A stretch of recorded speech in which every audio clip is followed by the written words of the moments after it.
அனைவருக்கும் வணக்கம். என்னை வழி நடத்தும் குருமார்கள் ஆசையுடன் பிரபஞ்ச சக்தியாயிருக்கும் ஞான வேங்கியமன் சமேத ஆதி பரமேஸ்வரர் அருளோடு இன்று நாம் அறிந்து கொள்வது, மாட்டுப்பொங்கல் தினத்தில் ஏன் நந்திக்கு சிறப்பான அபிஷேகமோ அலங்காரமோ செய்கிறாங்கன்னு பார்க்கலாம்.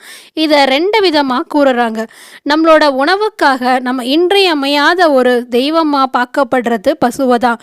பசுக்குள்ள முக்கோடி தேவர்களோ இருக்கிறதா புராணங்கள்லையும் சொல்லப்பட்டிருக்கு.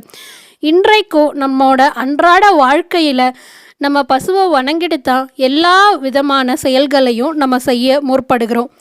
இது புறம் சார்ந்த விஷயத்தில் நமக்கு நந்தியம்பெருமான் எப்படி இருக்கிறாருன்னு காமிக்கிறாங்க. அகம் சார்ந்த விஷயத்தில் நந்தியம்பெருமான் மாதிரி சிறந்த பக்தர் யாருமே கிடையாது.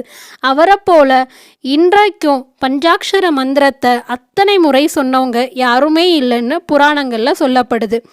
அவரோட தீராத பக்தி, தீராத காதல் தான் எல்லா இடத்துலையும் சிவபெருமான் முன்னாடி நந்தியம்பெருமான் வீற்றிருக்கிறார்.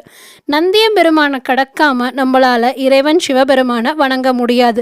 அவரோட பாதுகாவலனா, அவரோட பக்தனா எந்த நாளுமே இறைவன் நந்தியம்பெருமான் எப்போதும் வீற்றிருக்கிறாரு. மேலும் நந்தியம்பெருமானை வணங்கிட்டு தான் நம்ம இறைவன் சிவபெருமான் கிட்ட போக முடியும்.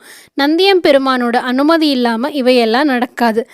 தன்னை நோக்கி வர பக்தனுக்கு இறைவன் இத்தனை அழகான அலங்கார காட்சியை கொடுத்து அவருக்கு நித்தமும் தரிசனம் கொடுக்கக்கூடிய ஒரு இறைவன் தான் எம்பெருமான் சிவபெருமான். நாமளும் நந்தி பகவானை போல என்னாலும் இறைவனை வணங்கி துதித்து அவரோட அருட்பார்வையில் நம்மளோட வாழ்வை கடந்துருவோம்.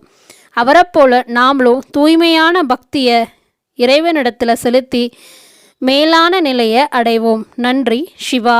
திருச்சிற்றம்பலம்.